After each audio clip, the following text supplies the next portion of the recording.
எல்லாருக்கும் வணக்கம். இன்னைக்கு கொள்ளு வடை எப்படி செய்யறதுன்னு பார்க்கலாம் வாங்க. அதுக்கு தேவையான பொருள்லாம் பார்த்துடலாம். 200 கிராம் கொள்ளை நான் ஓவர் நைட் ஊற வச்சிருக்கேன். கொள்ளு ஊறதுக்கு லேட் ஆகும்.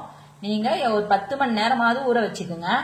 2 பெரிய வெங்காயம் பொடியா கட் பண்ணது, 3 பச்சை மிளகாய் பொடியா கட் பண்ணது, ஒரு பெரிய பூண்டை தட்டி வச்சிருக்கேன், கொஞ்சமா கருவேப்பிலை பொடியா கட் பண்ணது, 1 டீஸ்பூன் அளவுக்கு சோம்பு, தேவையான அளவுக்கு சால்ட் சேர்த்துக்கலாம். கொள்ளுல இருக்க தண்ணியெல்லாம் வடிச்சிட்டு மிக்ஸி ஜார்ல கொரகொரப்பா அரைச்சி எடுத்துக்கலாம்.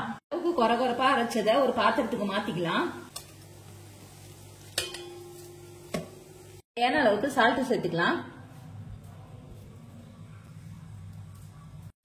சோம்பு, தட்டி வச்ச பூண்டு சேர்த்துக்கலாம். கருவேப்பிலை, பச்சை மிளகாய், பொடியா கட் பண்ண வெங்காயம் சேர்த்துக்கலாம். கலந்துட்டு வடை தட்டி போட்டுக்கலாம்.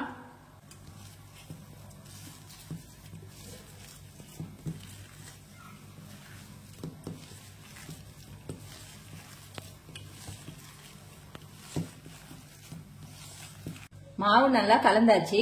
எண்ணெய் ஊத்தி சூடு பண்ணிருக்கேன். சிம்ல வச்சுக்கலாம்.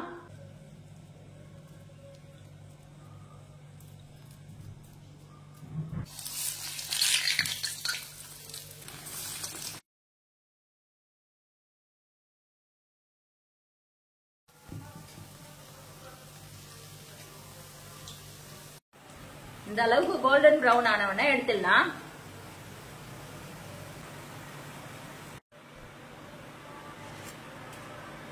ஹெல்தியான இந்த கொள்ளு வடையை நீங்களும் வீட்ல செஞ்சு பசங்களுக்கு கொடுங்க. செஞ்சு பார்த்துட்டு எப்படி இருந்துச்சுன்னு கமெண்ட் பண்ணுங்க, லைக் பண்ணுங்க, ஷேர் பண்ணுங்க, சப்ஸ்கிரைப் பண்ணுங்க.